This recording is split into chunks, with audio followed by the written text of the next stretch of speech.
The problem has to do with the foreboding I still feel for those same acts that I allege to have completed, to have left behind.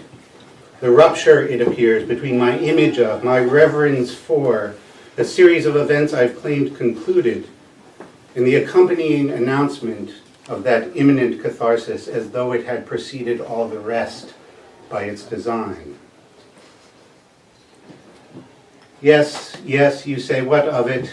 Who needs this hardly bold expatiation on the evident, the ostensibly self-evident paradox of a past presumed preceded by the inherence of its now? The difficulty, I suspect, has more to do with this regression to the first of all of my inferences, the gist of our acquaintanceship, both in fealty and affray, while the incident such desultory debitage implies is still in medias res. That once again the this of which I speak can't be identical to this instance of my speaking it, and yet I'm more than willing to proceed with my account. Perhaps you see this as but a retrospective prologue, a second thought appended to what's first come first, the first into which this appendage leads us as a pathway, the first that draws our pathway to its finish as a line. And while I think I've long since shown my sympathy with the argument, even argued it beyond what I imagine the peculiar skills of those who I imagine firstly raised it, whoever you or they may prove to be or serve to court, in answer I can only say, can only claim it's not the case, that the paradox will not yield to resolution if I'm to have my way, whether in the end I have my way or somehow, some way don't. I may not have my way with this or that digression, excepting that my way is not laid out before it's had. But it's still in agreement with those same preconditions that determine what the making of an ought will, must avoid if it's to prove desideratum in the end. Again, I am aware of the discordance of this idiom. Without, that is, the sense of fore or aft, the fore or aft, I've started here, this here in with. But such awareness does not sway my addled inclination to continue on the way that I've continued in the past. I found no way to properly delineate the passage, other than this manifestly inconclusive pose, a pose that hardly strikes, despite the absence of its obverse, the sense of having up till now eluded all fidelity to posture or device. I've come upon this aggregate or gleaned it from the whole, by claiming to describe my breaking free of its arrears, a subtlety of affect even I can't adjudge due. As though one might already have concluded that my competence to prosecute the yet unstated point of this reprise is at the limit of what's possible for any sort of intellect to prove. Even I say again, am fairly sure the confidence this surety suggests is not quite warranted, will be revealed unwarranted by avowals still to come. Whatever this state is, this state in which you've found me, which might as well be understood, the state in which I'm found, it is by implication the emergence of the whole towards which this pretense of an ego strives. Whatever I'm suggesting is the purpose of my purport. The action of purporting it to not yet be complete must be included, must be signaled. And this is still the least that I'd expect myself to show. To be, rather. That I believe I'm being, whether knowing that I'd been the being thus that I've become or not. Such transitives can't be resolved by any other means. Whatever this position now, this truncheon of a pause, it is what it will be and nothing else, and it will be nothing more than it will be, it stands to reason. But that it will be more than it's been yet, than it's become, reveals another problem in the shape of its becoming so. Its next capitulation to the open, to the clear. This it, which I am now and surely will be by default, assumes that if I speak of some identity beyond the narrow scope of merely speaking of it so, I will be speaking of the same intrinsic speaking out again, that I'll find that I'm speaking of the same I referred to when referring to the I I've spoken as up to this point.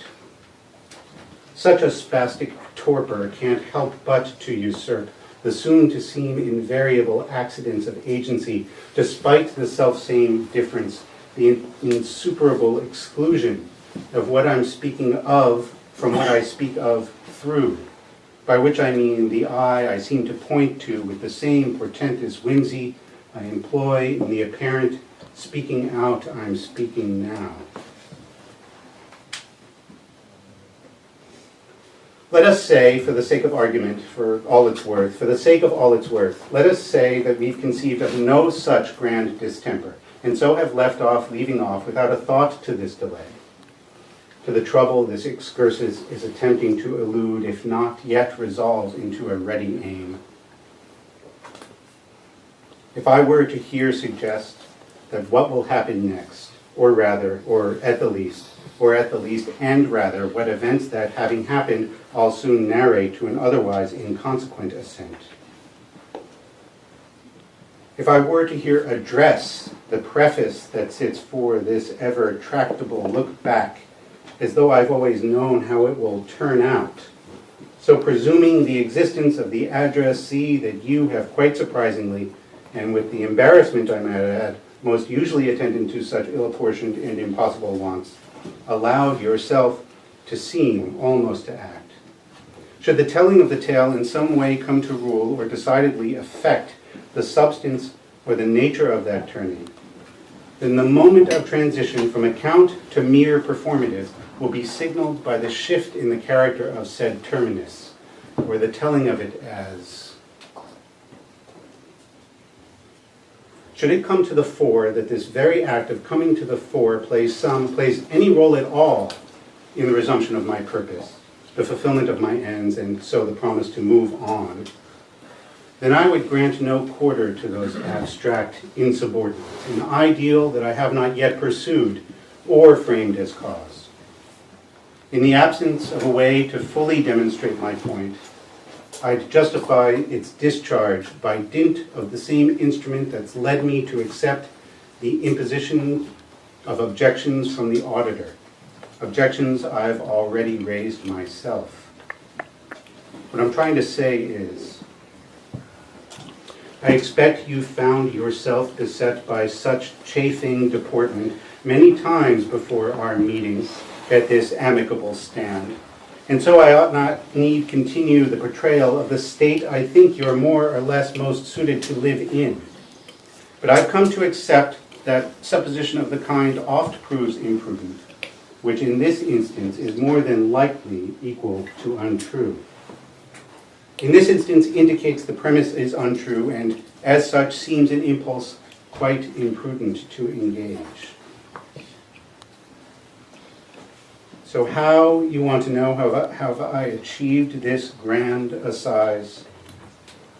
To answer would amount to the confusion of my means with my ends, at least my ends with my beginnings.